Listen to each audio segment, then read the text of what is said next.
పరిశుద్ధుడు అయిన మా తండ్రి, మా ప్రియ పరలోక దేవ, ఘనమైన శ్రేష్టమైన నామాన్ని బట్టి కృతజ్ఞతాస్తుతులు స్తోత్రములు తెలియజేస్తున్నాను తండ్రి.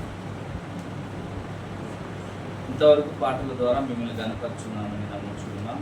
ఈ సమయం అందు ఇప్పుడు మా కొరకు సిద్ధపాటు చేసినటువంటి సందేశాన్ని మేము వినబోతూ ఉండగా, వినగలిగిన చెవులను గ్రహించగలిగే హృదయాన్ని మా అందరికీ దయచేయమని సాధేపడుచున్నాను తండ్రి. మీ యొక్క మాటలు బోధించడానికి నేను సిద్ధపడి ఉంటుండగా యోగ్యుడను నిష్ప్రయోజకుడను తండ్రి, మీరు నమ్మి మీ యొక్క మాటలు బోధించడానికి నేను పెట్టుకున్నారు. అందుని బట్టి మేము సూచిస్తూ ఉన్నాము. మీ యొక్క మాటలు బోధించుతూ ఉండగా తండ్రి తగిన జ్ఞానము వాక్శక్తిని గ్రహించమని, ఈ యొక్క వాక్య పరిచయం అంతట్లో మీ సన్నిధిని మాకు తోడుగా ఉంచి మమ్మల్ని నడిపించి బలపరచమని క్రీస్తు నామమున ప్రార్థించి వేడుకొనుచున్నాం మా పరమ తండ్రి.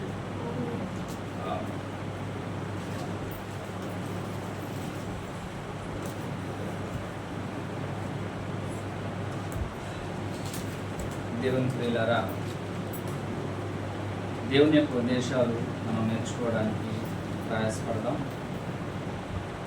దేవుడు తాను మనకి ఏదైతే తెలియచేయాలనుకుంటున్నాడో దాన్ని మనం జాగ్రత్తగా పరిశీలన చేయాలి. ఎందుకు దేవుడు మనకి ఈ గ్రంథాన్ని రాయించాడో అనేక మార్లు మీకు చెప్తూ ఉన్నాను. అది మన ప్రయోజన కొరకు, నా ఆత్మరక్షణ కొరకు. ఆరాధన చేయడానికి కూడుకున్నటువంటి మనం ఆత్మతో సత్యముతో తండ్రిని మనం ఆరాధిస్తూ, ఆత్మతో సత్యముతో తండ్రిని ఆరాధించడం అంటే వారం గడిచినటువంటి వారంలో మన యొక్క స్థితిగతులను మనం జ్ఞాపకం చేసుకొని, మన యొక్క ఆలోచనలు, మన యొక్క మాటలు, మన యొక్క చూపులు సమస్తము కూడా వాటిని మనం జ్ఞాపకం చేసుకొని దేవుని సన్నిధిలో క్షమించమని మనం వేడుకొని, దేవునికి ఇష్టడుగా ఉండి ఇక్కడ మనం ఆయన్ని ఆరాధించాలి. ఇది దేవునికి మనకు మధ్య జరుగుతున్నటువంటి ఒక క్రమం. ఇది దేవుణ్ణి ఆరాధించడానికి కూడి ఉన్నటువంటి మనము జాగ్రత్తతో, భయంతో, భక్తితో మనం దేవుని సన్నిధిలో ఉన్నామని, దేవుని సన్నిధి అని, దేవునికి మనం భయపడి మన సమస్తాన్ని దేవునికి లోపరిచి జాగ్రత్తగా మనం ఇక్కడ కూర్చొని ఆయన మాటలు వింటే మనకు ప్రయోజనకరంగా ఉంటుంది.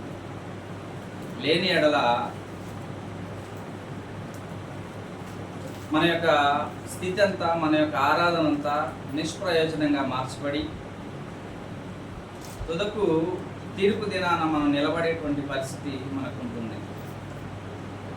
ఎందుకంటే కొన్ని సంవత్సరాలు అయిపోయింది దేవుణ్ణి నమ్మి, దేవుడెవరో తెలుసుకొని, రక్షకుడెవరో తెలుసుకొని, కానీ సంపూర్ణ స్థితిలోనికి మనం రావడానికి ప్రయత్నం చేస్తూ ఉండాలి.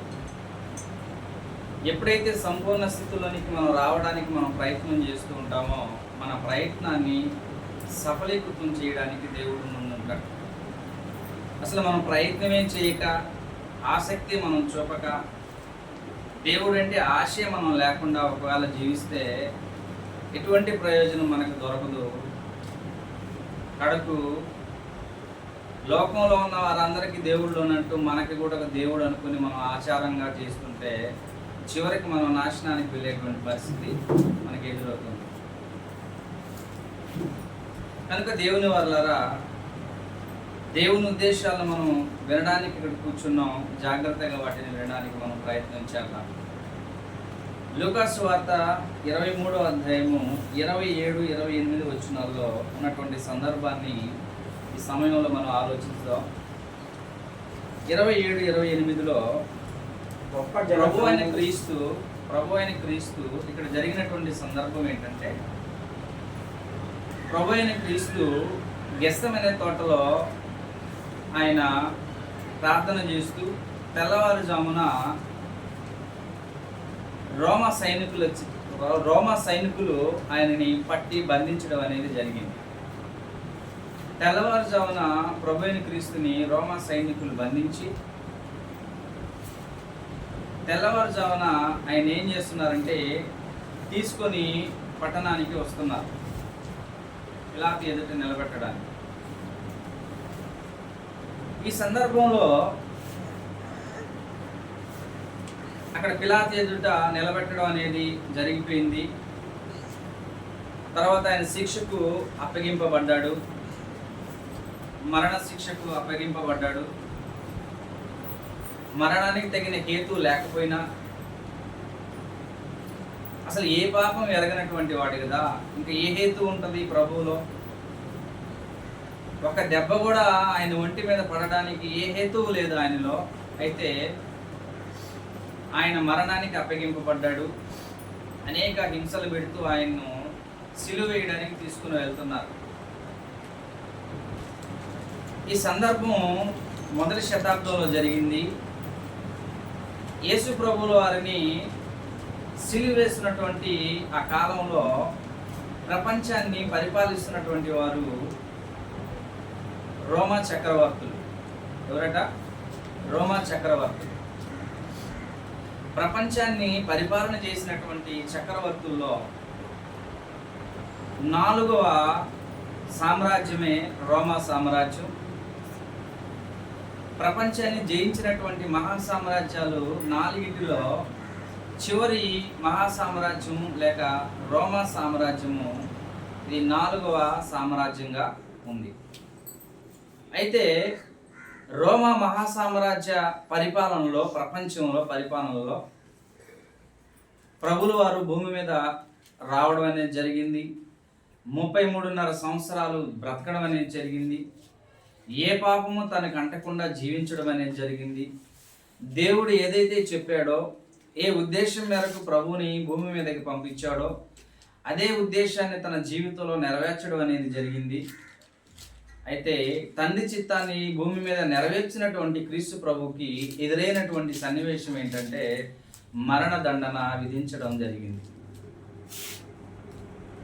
ఏ పాపం ఎరిగని క్రీస్తును రోమా సామ్రాజ్యం లేక రోమా గవర్నమెంట్ ఏం చేసిందంటే మరణదండన విధించింది. ఆ కాలంలో మరణదండన రోమీలు ఎలా మరణదండన విధించేవాళ్ళంటే సిలువ వేసి చంపేవాళ్ళు. ఏం చేసేవాళ్ళట? సిలువ వేసి చంపేవాళ్ళు. మన భారతదేశం యొక్క శిక్షాస్మృతి ఏంటంటే మరణదండన విధిస్తారంటే ఉరివేస్తారు కదా. మన భారతదేశం ఇండియన్ పీనల్ కోడ్లో మన శిక్షాస్మృతి ఏంటంటే ఉరివేసి చంపుతారు మన భారతదేశంలో. అలాగే మరికొన్ని దేశాల్లో, గల్ఫ్ దేశాల్లో కత్తితో నరికేస్తారు తల. కత్తితోటి తల నరికేయడం అనేది జరుగుతుంది. అలాగా కొన్ని దేశాల్లో, ఆయా దేశాల్లో ఆ యొక్క పరిస్థితులు అనేవి జరుగుతూ ఉన్నాయి. దయచేసి ఎక్కడ కుర్చీలు అక్కడే వేసుకొని కూర్చోండి. ఎక్కడ కుర్చీలు అక్కడే వేసుకొని కూర్చోవడానికి ప్రయత్నం చేయండి. కుర్చీలు మేము ఎక్కడ వేసామో అక్కడే ఉండడానికి ప్రయత్నం చేయండి దయచేసి.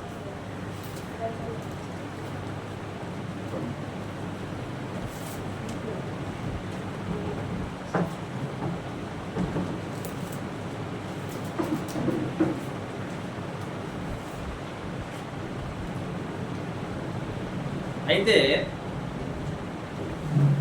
ఆ కాలంలో రోమా సామ్రాజ్యం అనేది ప్రపంచాన్ని జయించి పరిపాలిస్తుంది. గ్రీకు సామ్రాజ్యం తర్వాత ఆ కాలంలో ప్రభువు ఈ లోకంలోనికి రావడం జరిగింది. 33 సంవత్సరాల ఆయుష్కాలం కలిగి ఆయన జీవించడం జరిగింది. ఏ పాపం ఎరగకుండా జీవించడం జరిగింది. తుదకు ఆయనకు వచ్చినటువంటి ప్రతిఫలం ఏంటంటే మనుషుల పాపాల నిమిత్తము ఆయన మరణించడానికి భూమి మీదకి వచ్చాడు కాబట్టి ఆయనకు మరణదండన విధించడం అనేది జరిగింది. ఆయన శిలువలో మరణించాలి. తన దేహానికి ప్రాణమైనటువంటి రక్తాన్నంతా ఈ ధరణి మీద కార్చాలి. ఆ అమూల్యమైన రక్తము చేత మానవుల యొక్క పాప పరిహారం జరగాలని అనాది సంకల్పంలో దేవుడు సంకల్పించుకున్నాడు కనుక ఆ రీతిగా ప్రభు అయిన క్రీస్తుకు మరణదండన అనేది విధించడం జరిగింది. ఆ తరుణంలో యేసు ప్రభుల వారిని ఇక శిలువకి ఎక్కించడానికి ఆయన అనేక విధాలుగా హింసించి అనేక కొరడ దెబ్బలు కొట్టి బెత్తాలతో కొట్టి చివరకు మరణదండని విధించడానికి శిలువను ఆయన మీద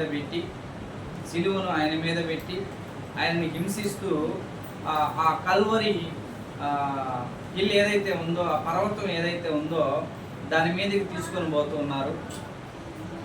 తీసుకుపోతున్నటువంటి ఆ సందర్భంలో అక్కడ ఉన్నటువంటి అనేక మంది స్త్రీలు ప్రభువును చూసి ఏడుస్తూ ఉన్నారట. ప్రభువును చూసి ఏం చేస్తున్నారట? ఏడుస్తూ ఉన్నారట. నిజానికి అక్కడ మనం ఆలోచించాల్సినటువంటి సందర్భం ఏంటంటే, ఒక గవర్నమెంట్ మరణశిక్ష విధించిందంటే ఎలాంటి వారికి మరణశిక్ష విధిస్తుంది? నేరం చేసిన వాళ్ళకే కదా, అంతే కదండి. నేరం చేసిన వాళ్ళకే కదా గవర్నమెంట్ మరణశిక్ష విధిస్తుంది. నేరం రుజువైతే అనేక సంవత్సరాలు వాళ్ళని జైల్లో ఉంచి 1కి 100 సార్లు పరిశీలన చేసి అనేక సాక్ష్యాధారాలతో నిర్ధారణ అయిన తర్వాత ఇక ఇతడు ఖచ్చితమైనటువంటి విధానంలో ఇతను హత్య చేశాడు లేకపోతే నేరం చేశాడని నిర్ధారణ అయిన తర్వాతనే గవర్నమెంట్ ఏం చేస్తుందంటే మరణశిక్ష అనేది విధించడం జరుగుతుంది. అంటే టోటల్గా ఒక నేరస్తుడికి గవర్నమెంట్ లేక చట్టం అనేది మరణశిక్ష విధిస్తుంది. అర్థమవుతుందా నేను చెప్పేది? బాగా ఆలోచించండి ఏం చెప్తున్నాను. ఒక నేరస్తుడికి మరణశిక్ష విధిస్తుంది గవర్నమెంట్.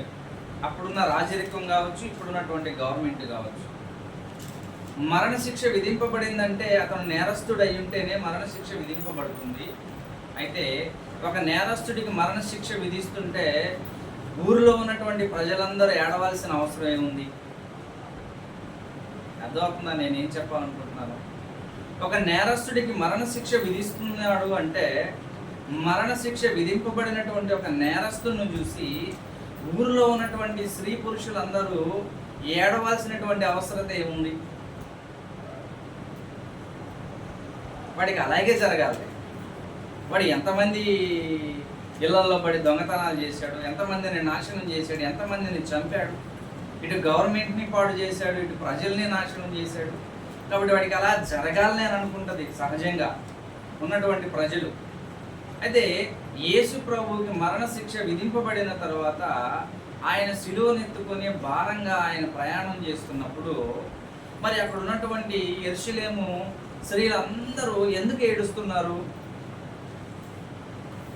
ఏడుస్తున్నారు అంటే ఆయన చేసినటువంటి ఆశ్చర్య కార్యాలు, ఆయన చేసినటువంటి అద్భుత క్రియలు, ఆయన చూపించినటువంటి ప్రేమ, ఆయన చూపించినటువంటి దయ, ఆయన చూపించినటువంటి జాలి, ఆయన బోధించినటువంటి బోధ, ఇవన్నీ కూడా వాళ్ళు గ్రహించారు, వాళ్ళు చూశారు, వాళ్ళు విన్నారు. కనుక అక్కడ ఏం జరిగిందంటే ఆశ్చర్యంగా లేకపోతే బాధతోనో వేదనతోనో అక్కడ స్త్రీలందరూ ఏడుస్తుండడం అనేది జరిగింది.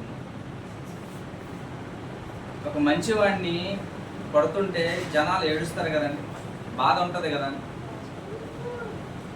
అక్కడ ఉన్నటువంటి గవర్నమెంట్ మరణశిక్ష విధించింది. అయితే అతడు నేరస్తుడు కాదు కనుకనే అక్కడ ఉన్నటువంటి యెరూషలేము స్త్రీలందరూ ఏం చేస్తున్నారంటే ఏడుస్తూ ఉన్నారు కదండి. అక్కడ అదే ఉందా? ఒకసారి చదవండి.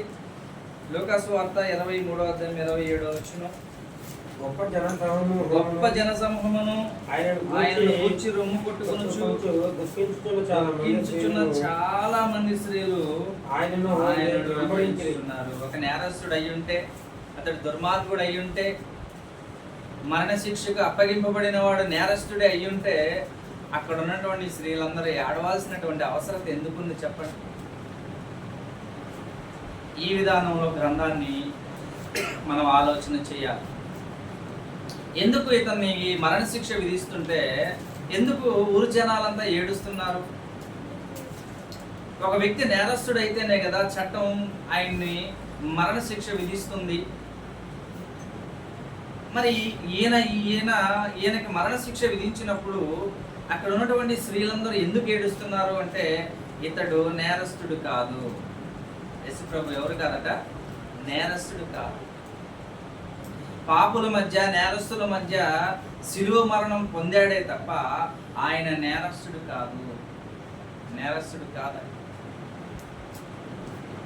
ఏ పాపం ఎరుగని ప్రభువు ప్రపంచ మానవాళి యొక్క రక్షణ కొరకు, నీతి కొరకు, మేలు కొరకు తన్ను తానుగా లోక పాపాన్నంతటిని తన భుజాల మీద మోసుకొని మనుషుల యొక్క అపరాధాన్ని తన యొక్క రక్తంతో కడిగివేయాలని పవిత్రమైనటువంటి జీవితాన్ని జీవించి, అలాంటి జీవితం కలిగినటువంటి ఒక వ్యక్తి ఆ రక్తము చేత ప్రపంచ మానవుల యొక్క పాపానికి పరిహారం చేయాలనుకున్నాడు. కాబట్టి ఆ పవిత్రుడిగా జీవించినటువంటి వ్యక్తి అయినా లోకం ఏం చేసిందంటే అతన్ని నేరస్తుడిగా చిత్రీకరించింది. ఒకానొక సమయంలో యేసు ప్రభు ఒక మాట అంటాడండి, నాలో పాపం ఉన్నదని మీలో ఎవడైనా ఇక్కడ నిరూపించగలడా అని అంటాడండి. ఒక ఇక్కడ ఆ మాట మాట్లాడాలంటే ఎంత ధైర్యం కావాలండి? ఆ మాట మాట్లాడాలంటే ఎంత ధైర్యం కావాలి చెప్పండి. అక్కడ ఉన్నటువంటి ప్రజలు, ఆయన చిన్ననాటి నుంచి ఎరిగినటువంటి ప్రజల మధ్య, ఆ ప్రజలతో తిరిగినటువంటి ఒక వ్యక్తి, ఆ ప్రజల మధ్య నాలో పాపం ఉన్నదని మీలో ఎవడైనా స్థాపించగలడా, నిరూపించగలడా అని అంటున్నాడంటే ఆయనలో ఎంత యథార్థత, ఎంత నీతి ఉంటే ఆయనంత ధైర్యంగా మాట్లాడగలిగాడు. వాళ్ళ లోకంలో ఎవడైనా అలా అనగలడండి? ఇక్కడ ఉన్నటువంటి మనమైనా అనగలమా? ఈ ఊరిలో నాలో ఏమైనా తప్పుందని నిరూపించగలరా అని అనగలమా? మనం 100 చూపిస్తారు మన మీద. మనం నేరస్తులు. మనం నిజానికి అపరాధం కలిగిన వారం, పాపం కలిగినటువంటి వారం మనము. అయితే ప్రభు అయిన క్రీస్తు ఏ పాపం ఎరగనవాడు కనుక ఆయన ధైర్యంగా ఆ మాటని మాట్లాడగలుగుతున్నాడు. నాలో పాపం ఉన్నదని మీలో ఎవడైనా స్థాపించగలడా, రుజువుపరచగలరా, ఏవైనా ఆధారం చూపించగలరా? ఆయన ధైర్యంగా రొమ్ము విరిచి మాట్లాడినటువంటి ఒక నాయకుడు లేక లోక రక్షకుడు మన ప్రభు అయిన క్రీస్తు. అలాంటి వ్యక్తి మరణ శిక్షకు అప్పగింపబడితే, నిజానికి ఒక నేరస్తుడై ఉండి మరణ శిక్షకు అప్పగింపబడితే ఎవరు కూడా ఏడవాల్సినటువంటి అవసరం ఉండదు. ఊరి ప్రజలందరూ ఎందుకు ఏడుస్తారండి? ఒకవేళ ఎవరికైనా మరణ శిక్ష విధిస్తే, నేరం రుజువైనా కూడా వాడు నేరస్తుడైనా తన ఇంటి వాళ్ళు ఏడవచ్చు, అంతే కదండి. ఒక నేరం చేసి వాడికి మరణ శిక్ష విధిస్తున్నా తన ఇంటి వాళ్ళు ఏడుస్తారు. భార్య ఉంటే భార్య ఏడుస్తుంది. ఎంత నేరస్తుడైనా ఉరి తీస్తున్నారంటే ఏడవదా భార్య? తమ బిడ్డలు ఉంటే బిడ్డలు ఏడవరా? ఏడుస్తారు. కానీ ఇక్కడ యేసు ప్రభుని చూస్తూ ఊరి జనాలంతా, స్త్రీలందరూ ఏడుస్తూ ఉన్నారంటే మరి ఎందుకు ఏడుస్తున్నారు? ఆయన చూసి ఎందుకు ఏడుస్తున్నారంటే ఆయన ఏ నేరము చేయకపోయినను అన్యాయ తీర్పు పొందాడు. ఆయన ఎలాంటి తీర్పు పొందాడంట? అన్యాయమైన తీర్పు పొందాడు. న్యాయమైన తీర్పు పొందుంటే ఆయనకు మరణ శిక్ష రాదు, శిలువ మరణం రాదు. అయితే అన్యాయపు తీర్పు నందేను భూమి మీద ప్రభు అయిన క్రీస్తు. అన్యాయం తీర్పు చేత ఆయనకు మరణశిక్ష విధింపబడుతుందని అక్కడ ఉన్నటువంటి స్త్రీలందరూ ఎరిగిన వారై, ఇతడు నీతిమంతుడే, ఇతడు పవిత్రుడే, ఇతడు పరిశుద్ధుడే, ఇతడు నిష్కల్మషుడే, ఆయన మాట్లాడినటువంటి బోధా విధానము, ఆయన చేసినటువంటి పని, 3 దినాలు ప్రజలందరూ తన వాక్యము వింటూ ఉంటే 3 దినాల తర్వాత ఆయన్ని ప్రజలందరినీ వదిలిపెట్టాలంటే ఆయనకి ఇష్టం లేదండి. ఎందుకు ఇష్టం లేదంటే నేటికి 3 దినాల నుంచి నా ముందు బిడ్డలు కూర్చుని వాక్యం వింటున్నారు, వాళ్ళని పస్తులు పంపించడం నాకు ఇష్టం లేదు. అయితే నేనే వారికి భోజనం పెట్టాలి. 5 రొట్టెలు 2 చేపలతో 5,000 మందికి ఆహారాన్ని పంచిపెట్టాడే ఆయన. అలాంటి కార్యం దైవమే కదా చేయబోతుంది. ఒక నేరస్తుడు చేయగలడు ఆ కార్యాన్ని? 5 రొట్టెలు 2 చేపలను 5,000 మందికి పంచాడంటే ఒక నేరస్తుడు చేయగలడు ఆ పని? చేయలేడు కదా. ఒక నేరస్తుడికి ఆ పని సాధ్యం కాదు కదా. అది దైవానికే సాధ్యము. అక్కడ ఉన్నటువంటి స్త్రీలందరూ దాన్ని గుర్తించారు. 5 రొట్టెలు 2 చేపలతో 5,000 మందికి ఆహారాన్ని పంచిపెట్టినటువంటి పరిశుద్ధుడు కదా ఈయన. ఇతడు నేరస్తుడు ఎలా అవుతాడు ఈయన? ఒక నేరం చేసి పట్టబడిన ఒక స్త్రీ ఊరు జనాలంతా రాళ్లతో కొట్టి చంపాలనుకున్నప్పుడు క్షమాపణ గుణంతో క్షమించి ఆ స్త్రీని విడిచిపెట్టినటువంటి ఒక మంచివాడు కదా ఈయన. ఈయన నేరస్తుడు ఎలా అవుతాడు? అందుకోసము ఆ విషయాన్ని గ్రహించినటువంటి యెరూషలేములో ఉన్నటువంటి స్త్రీలందరూ ప్రభువును చూసి ఏడుస్తూ ఉన్నారు. అయితే అక్కడ విచిత్రం ఏంటంటే ప్రభు ఏమంటున్నాడు అక్కడ ఒకసారి ఆలోచించండి. ప్రభు ఏమంటున్నాడంటే, యెరూషలేము కుమార్తెలారా, యేసు వారి వైపు తిరిగి, యెరూషలేము కుమార్తెలారా, నా నిమిత్తము ఏడవకుడి. ఏం చేయకూడదట? నా నిమిత్తము ఏడవద్దు. నేనెవరో మీకు తెలుసు, నా జీవితం ఏంటో మీకు తెలుసు, నా బ్రతికేంటో మీకు తెలుసు. నేను ఈవేళ ఈ సిలువలో మరణించిన మన తండ్రి నన్ను లేపుతాడు. మన తండ్రి నన్ను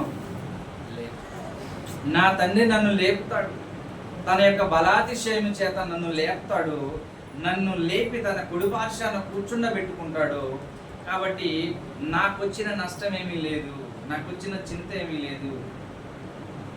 నా గురించి మీరు ఏడుస్తున్నారు ఎందుకు? మీ వ్యర్థమైన ఏడుపు ఆపండి. ఏమంటున్నాడు అక్క? మీ వ్యర్థమైన ఏడుపు ఆపండి. మీ ఏడుపు వ్యర్థమైనది. ఇక్కడ నా నిమిత్తము కాదు మీరు ఏడవాల్సింది. నా జీవితాన్ని చూశారు కదా మీరు. ఇలాగ జీవితం జీవించినటువంటి వాడికి మరణిస్తే ఏ నష్టం లేదు, వాడికి మేలే జరుగుతుంది. పరలోకానికి హెచ్చింపబడతాడు, నిత్య జీవాన్ని అనుభవిస్తాడు. మరి నా గురించి మీరు ఏడవాల్సిన అవసరం లేదు. అయితే ప్రభు అంటున్నాడు, మీ నిమిత్తము, మీ పిల్లల నిమిత్తము మీరు ఏం చేయాలట? ఏడవండి. ఎవరి గురించి ఏడవమంటున్నాడంట? ఒకసారి చదవదాం మనం. ఒక్కసారి మంకు నిద్ర గిద్ర అంతా కొంచెం ఓపెన్ చేసుకోండి. ఆ బయట కూర్చున్న వాళ్ళు కూడా నిద్రపోకూడదు. దయచేసి కొద్దిగా మెలకుగా కూర్చోవడానికి ప్రయత్నం చేయండి. 28వ వచనం. యేసు వారి వైపు తిరిగి, యెరూషలేము కుమార్తెలారా, నా నిమిత్తము ఏడవకుడి, మీ నిమిత్తమును మీ పిల్లల నిమిత్తము ఏడుడి. ఎవరి కోసం ఏడవమంటున్నాడో మనం ఇక్కడ ఆలోచన చేయాలి. ప్రభు కోసం అక్కడ వాళ్ళు ఏడుస్తుంటే మీరు నా కోసం ఏడవాల్సినటువంటి అవసరత లేదు. మీరు దేనికోసం ఏడవాలంటే మీకోసం, మీ పిల్లల కోసం ఏడవండి. ఎందుకంటే ఒక దినం రాబోతుంది, ఒక గడియ రాబోతుంది. ఆ సమయాల్లో ఏం జరుగుతుందంటే మీరు అనుకుంటారు, అబ్బా పిల్లల కననే గొడ్రాలే ధన్యురాలనుకుంటారు. మీరు పిల్లలు లేని గొడ్రాలే మంచిదిరా, ఆమెకే మేలు జరిగిందిరా, ఆమె ధన్యురాలురా అనే అనుకునే కాలం వస్తుంది ముందు. కాబట్టి మీరు నా కోసం ఏడవడం ఆపేసి మీకోసం, మీ పిల్లల కోసం ఏడవాలి. అందుకే కింద వచ్చిన వాళ్ళు అంటాడు 28వ వచనంలో, 29వ వచనంలో, ఇదిగో గొడ్రాండును కనని గర్భములను పాలియని స్తన్యములను ధన్యములైనవని చెప్పు దినములు వచ్చుచున్నవి. రాబోతున్నాయి దినాలు కొన్ని. ఆ దినాల్లో ఏం జరుగుతుందంటే భయంకరమైనటువంటి శ్రమ జరుగుతుంది. యెరూషలేము కుమార్తెలారా, నా కోసం మీరు ఏడవద్దు. నాకు వచ్చిన చింత ఏమీ లేదు. మీ అందరి యొక్క రక్షణ కొరకు మరణించబోతున్నటువంటి నా కొరకు మీరు ఏడవలసినటువంటి అవసరం లేదు. నేను మరణిస్తేనే మీ అందరికీ రక్షణ. నేను మరణించి తిరిగి లేచి మృత్యుంజయుడనై పరలోకానికి వెళ్ళిన తర్వాత మీకు ప్రయోజనకరము. కాబట్టి మీరు నా గురించి ఏడవడం పక్కన పెట్టి రాబోతున్న దినాలలో మీకు జరగబోయేటువంటి ఆలోచన నిమిత్తము, మీకు జరగబోయేటువంటి ఆ ఘోరాన్ని నిమిత్తము మీ గురించి, మీ పిల్లల గురించి మీరు ఏడవండి. సరి చేసుకోండి వాళ్ళని. మిమ్మలను, మీ పుట్టినటువంటి పిల్లలను సరి చేసుకోవడానికి మీరు ప్రయత్నం చేయండి. వారి గురించి మీరు ఏడవండి అని అంటున్నాడు. ఈ యొక్క ప్రవచనాన్ని ప్రభు ఎందుకు చెప్తున్నాడంటే, యేసు ప్రభు చెప్తున్నటువంటి ఆ సందర్భంలో ప్రపంచాన్ని పాలిస్తున్నటువంటి రోమా సామ్రాజ్యము ప్రభు మరణించి పరలోకానికి చేరిన తర్వాత సరిగ్గా 30 నుంచి 35 సంవత్సరాలలో అగస్టస్ అనేటువంటి ఒక చక్రవర్తి పాలన వస్తుంది. 35 సంవత్సరాల తర్వాత ఈయన పరలోకానికి వెళ్ళిపోయి 35 సంవత్సరాల తర్వాత ఈ భూమి మీద లేక యెరూషలేము ప్రాంతంలో జరగబోయేటువంటి భయంకరమైనటువంటి నాశనం గురించి ముందుగానే ప్రభు అయిన క్రీస్తు అక్కడ ప్రవచిస్తున్నాడు. మీ గురించి, మీ పిల్లల గురించి ఏడవండి, ఎందుకంటే ఒక దినాలు రాబోతున్నాయి, ఆ దినాలలో భయంకరమైనటువంటి శ్రమ మీకు సంభవిస్తుంది, భయంకరమైనటువంటి శ్రమ మీకు సంభవిస్తుంది. ఇది ఏం జరిగిందంటే మొదటి శతాబ్దంలో AD 70లో, అంటే మొదటి శతాబ్దం 70వ సంవత్సరంలో ప్రపంచాన్ని పరిపాలిస్తున్నటువంటి రోమా సామ్రాజ్యంలో అగస్టస్ అనేటువంటి ఒక చక్రవర్తి, ఒక రాజు పరిపాలన వచ్చింది. సుమారు ఆ సామ్రాజ్యంలో ఒక 12 నుంచి 13 మంది రాజులు పరిపాలన చేశారు ఆ సామ్రాజ్యంలో.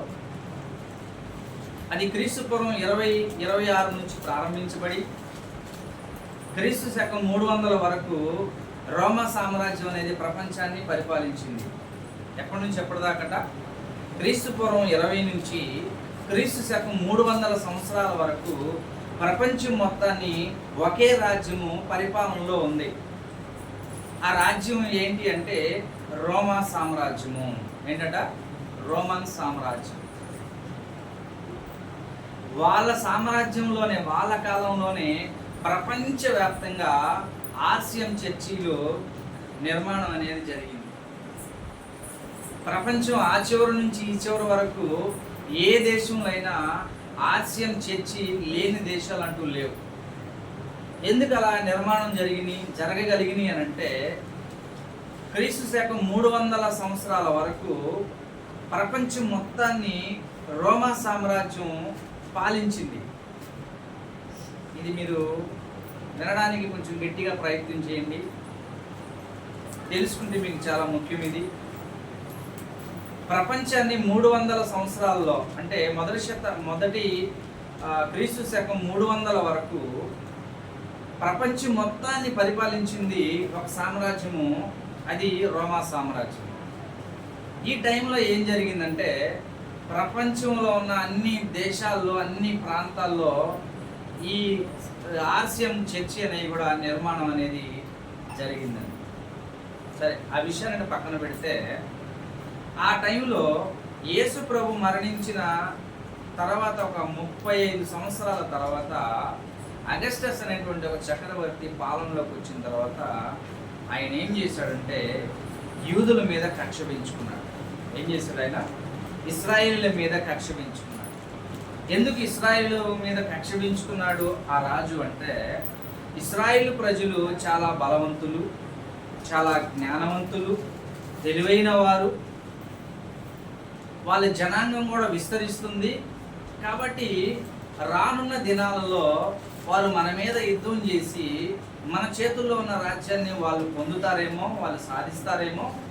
కాబట్టి వాళ్ళని మనం ముందుగానే ఏం చేయాలంటే, కొంత భాగం వీళ్ళని నాశనం చేయాలని ఆ రాజ్యంలో ఉన్నటువంటి రాజు ఆలోచన చేశాడు. ఆ రాజు ఎవరంటే అగస్టస్ అనేటువంటి ఒక చక్రవర్తి. ఆయన పరిపాలన వచ్చిన తర్వాత ఇశ్రాయేలు మీద అలా ఆయన కక్ష పెంచుకొని ఏం చేశాడంటే, యెరూషలేము పట్టణాన్ని, యెరూషలేములో ఉన్న దేవాలయాన్ని మొత్తాన్ని ధ్వంసం చేసేసాడు. 46 సంవత్సరాలు కట్టినటువంటి దేవాలయాన్ని అగస్టస్ అనే చక్రవర్తి వచ్చిన తర్వాత యూదుల మీద కోపంతో, అంటే యూదుల్ని నాశనం చేయాలా, వీళ్ళని మనం ఉంచామంటే వీళ్ళ యొక్క సంఖ్య ఎక్కువైపోద్ది, వీళ్ళ నమ్ముకున్న దేవుడు గొప్పవాడే, అయితే వీళ్ళకి అంత జ్ఞానం ఉంది, అంత తెలివి ఉంది, కాబట్టి వీళ్ళు మనల్ని ఎప్పటికైనా జయిస్తారు అని భయపడి ఏం చేశారంటే, వాళ్ళని నాశనం చేయాలి, వాళ్ళని తరిమి కొట్టేయాలి అని ఆలోచన చేస్తాడు ఆ రాజు. ఆ టైంలో ఏం జరిగిందంటే యెరూషలేము దేవాలయాన్ని పడగొట్టేయడం అనేది జరిగింది.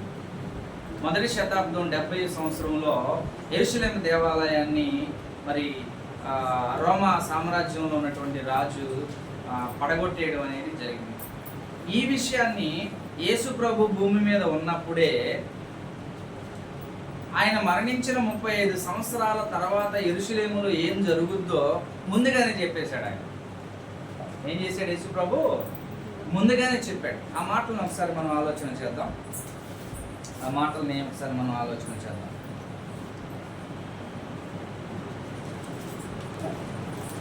మత్తయి సువార్త 24వ అధ్యాయము.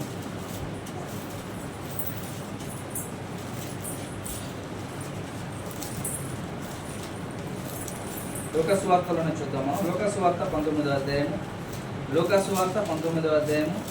40, 41, 42, 43 వచనాలు, 44 వరకు మనం చదువుదాం.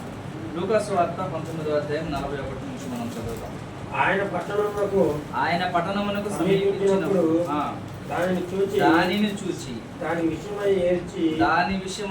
చాలు. దేని విషయమై ఏడుస్తున్నాడట? యెరూషలేము పట్టణంలోనికి ప్రవేశించాడు ప్రభువు. ప్రవేశించిన తర్వాత ఆ పట్టణాన్ని చూసి ఏడుస్తున్నాడట. ఎందుకు పట్టణాన్ని చూసి ఏడుస్తున్నాడు యేసు ప్రభు? ఆయనకి ఏం కనపడింది అక్కడ? యేసు ప్రభుకి ఏం కనపడి పట్టణాన్ని చూసి ఏడుస్తున్నాడు? ఆయన పట్టణమునకు సమీపించినప్పుడు దానిని చూసి దాని విషయమై ఏడ్చి, నీవును ఈ నీ దినమందైనను సమాధాన సంబంధమైన సంగతులను తెలుసుకుని ఎడల నీకెంతో మేలు. కానీ ఇప్పుడు అవి నీ కన్నులకు మరుగు చేయబడి ఉన్నవి. ప్రభువు నిన్ను దర్శించిన కాలము నీవు ఎరుగకుంటివి గనుక నీ శత్రువులు నీ చుట్టూ గట్టు కట్టి ముట్టడి వేసి అన్ని ప్రక్కలను అరికట్టి నీలో ఉన్న నీ పిల్లలతో కూడా నిన్ను నేల కలిపి నీలో రాతి మీద రాయి నిలిచి ఉండకుండా నీయని దినములు వచ్చుచున్నవి. అంటే ఇక్కడ ఏం చెప్తున్నాడంటే, యెరూషలేము పట్టణంలోనికి ప్రవేశించిన తర్వాత ప్రభు ఏమంటున్నాడంటే ఆ పట్టణం విషయమై చూసి ఏడుస్తున్నాడంట. ఎందుకు ఆయనకు దుఃఖం వచ్చింది, బాధ వచ్చిందంటే, క్రీస్తు ప్రభు మరణించి వెళ్ళిపోయిన తర్వాత సుమారు 35 సంవత్సరాల తర్వాత ఆ యెరూషలేము పట్టణం యొక్క గతి ఏమైందో ఆయన ముందుగా తెలిసిన వాడై ఆ పట్టణాన్ని చూసి ఏడుస్తున్నాడు. ఎందుకు ఏడుస్తున్నాడు? ఆ పట్టణం ఎందుకు అలా నాశనం అయిపోద్ది అని అంటున్నాడంటే అక్కడ ఆన్సర్ చెప్తున్నాడు ఆయన. ప్రభు నిన్ను దర్శన సంగతి నువ్వు ఎరగకుండా పోతివే. ప్రభు నీ దగ్గరికి వచ్చిన సంగతి నీవు గుర్తించలేదే. అక్కడే కదండి యేసు ప్రభుని వాళ్ళ నమ్మకుండా సిలువ వేసి చంపేశారు. అక్కడే కదా వాళ్ళు చంపేశారు. ఈయన ప్రభు అని, ఈయన రాజని, దేవుని కుమారుడని, మెస్సియా అని వాళ్ళు గుర్తిస్తే ఆయన్ని సిలువ వేసి చంపరు కదా. వాళ్ళు గుర్తించలేదు. అందుకే ఆ మాట అంటున్నాడు అక్కడ, ప్రభు నిన్ను దర్శించిన కాలము నీవు ఎరుగకుంటివి కదా. పట్టణాన్ని చూసి అంటున్నాడు, నీ ప్రభువు నీ ప్రాంతానికి వస్తే నువ్వు గుర్తించలేకపోయావు కదా. గుర్తించనందున నీకు జరగబోయేటువంటి పనిష్మెంట్ ఏంటంటే, ఇదిగో ఒక కాలం వస్తుంది, ఆ కాలంలో నీ చుట్టుపక్కల మొత్తాన్ని నిన్ను బంధించి సమూల నాశనం చేయబోతాడు ఒక రాజు వచ్చి. ఆ విషయాన్ని ముందుగానే ప్రభు గ్రహించిన వాడే ఆయన బాధపడుతూ ఉన్నాడు. మరొక విషయాన్ని నేను చూపిస్తాను, దీన్ని మనం ఆలోచన చేద్దాం తర్వాత. మత్తయి సువార్త 24వ అధ్యాయం 1-2 వచ్చు. మత్తయి సువార్త 24వ అధ్యాయము 1-2 వచనాలను మనం చదువుతాం. నేను చదువుతాను, మీరు జాగ్రత్తగా వినడానికి ప్రయత్నం చేయండి. ఇక్కడ ఉన్నటువంటి సందర్భం ఏంటంటే,